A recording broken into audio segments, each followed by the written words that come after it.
Shalom saudara-saudara yang dikasihi Tuhan. Salam sejahtera. Kiranya kasih karunia Tuhan Yesus Kristus dan penyertaan Roh Kudus ada pada saudara-saudara saat ini. Puji syukur saudara-saudara, kita berjumpa kembali dalam renungan kehidupan. Dalam renungan hari ini, kita akan membaca firman Tuhan dalam kitab Efesus 5 ayat 1-21. Dan saya akan membacakan nats firman Tuhan dalam Efesus 5 ayat 17 yang demikian firman Tuhan. Sebab itu janganlah kamu bodoh, tetapi usahakanlah supaya kamu mengerti kehendak Tuhan. Saudara-saudara yang dikasihi Tuhan Yesus Kristus, seringkali timbul pertanyaan dalam diri kita, bagaimanakah kita dapat mengerti kehendak Tuhan? Di zaman perjanjian lama, seringkali Allah menyampaikan kehendaknya secara langsung kepada umatnya. Seperti Dia memerintahkan Abraham untuk pergi meninggalkan negerinya.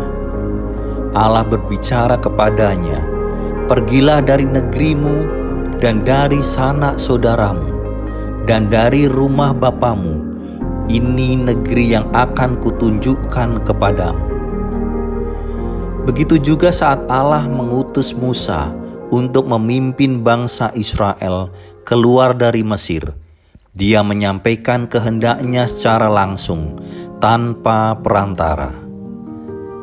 Saudara-saudara yang dikasihi Tuhan Yesus Kristus, untuk sekarang ini, kita pun dapat mengerti kehendak Tuhan, meski kita tidak mendengarkannya secara langsung, sebagaimana Tuhan berbicara kepada nabi-nabi di masa lalu. Saudara-saudara yang dikasihi Tuhan Yesus Kristus, ada beberapa cara Tuhan menyatakan kehendaknya kepada kita. Yang pertama saudara-saudara, yaitu melalui firman Tuhan. Jadi isi Alkitab adalah kehendak Tuhan secara menyeluruh. Biasanya Tuhan akan berbicara kepada kita melalui firman yang kita baca setiap hari. Baik itu lewat pembacaan renungan seperti saat ini, atau saat kita mendengarkan khotbah di gereja pada hari Minggu seperti hari ini, atau persekutuan-persekutuan doa dan lain-lainnya. Di dalam 2 Timotius 3 ayat 16 dikatakan bahwa segala tulisan yang diilhamkan Allah memang bermanfaat untuk mengajar, untuk menyatakan kesalahan, untuk memperbaiki kelakuan, dan untuk mendidik orang dalam kebenaran. Saudara-saudara yang dikasihi Tuhan, seringkali terjadi anak Tuhan tersinggung saat menerima teguran keras dari Tuhan melalui khotbah yang disampaikan oleh hambanya. Padahal ini bertujuan untuk memperbaiki diri kita. Dan yang kedua saudara-saudara, yaitu melalui doa. Saat kita berdoa, kita sedang berkomunikasi atau berbicara dengan Tuhan, di mana terbentuk hubungan dua arah, yaitu kita berbicara kepada Tuhan dan Tuhan berbicara kepada kita melalui pekerjaan Roh Kudus.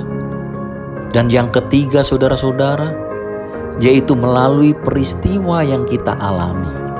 Tuhan juga menyatakan kehendaknya kepada kita melalui situasi atau peristiwa tertentu yang diizinkan terjadi dalam kehidupan kita. Semisal mengenai sakit penyakit, krisis keuangan, kegagalan dalam studi, usaha yang bangkrut, dan sebagainya.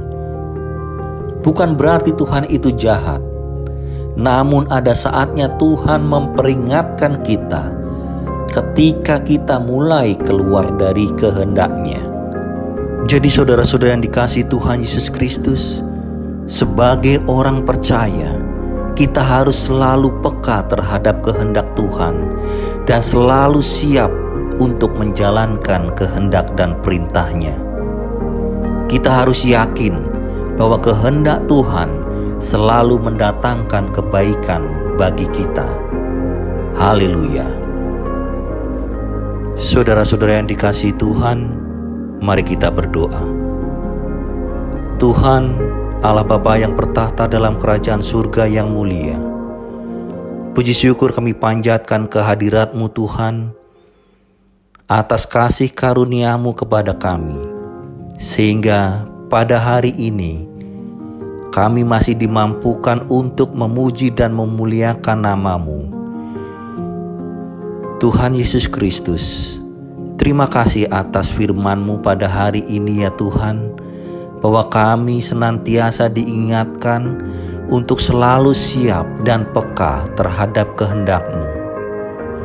Kami sering lupa Tuhan, bahwa melalui firman-firman-Mu ya Tuhan, Engkau berbicara kepada kami, supaya kami selalu berada dalam jalan-Mu. Selain itu juga Tuhan, melalui kondisi atau keadaan kami, Engkau senantiasa mengingatkan kami. Kami tahu bahwa kami sering berjalan di luar dari kehendak-Mu ya Tuhan. Tuhan Yesus Kristus, Engkau adalah sumber pengharapan kami. Engkau adalah sumber kebenaran dalam hidup kami. Kami tahu Tuhan bahwa kuasa-Mu ada pada kehidupan kami, pada kehidupan seluruh dunia ini. Dan kiranya kami senantiasa mengerti terhadap kehendak-Mu ya Tuhan. Dan kami dimampukan untuk menjalankan kehendak-Mu sesuai dengan firman-Mu, baik itu melalui doa-doa kami maupun melalui teguran-teguran yang Engkau berikan kepada kami.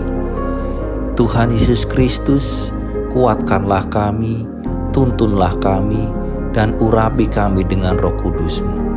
Terima kasih Tuhan, dalam nama Tuhan Yesus Kristus, kami berdoa dan mengucap syukur. Haleluya. Amin. Puji Tuhan saudara-saudara sekalian, saya percaya bahwa firman Tuhan dan renungan hari ini akan menjadikan kekuatan, pengharapan, serta berkat bagi saudara-saudara semua. Kiranya kasih karunia dan damai sejahtera Tuhan Yesus Kristus menyertai saudara-saudara semua. Sampai jumpa dalam renungan selanjutnya. Haleluya.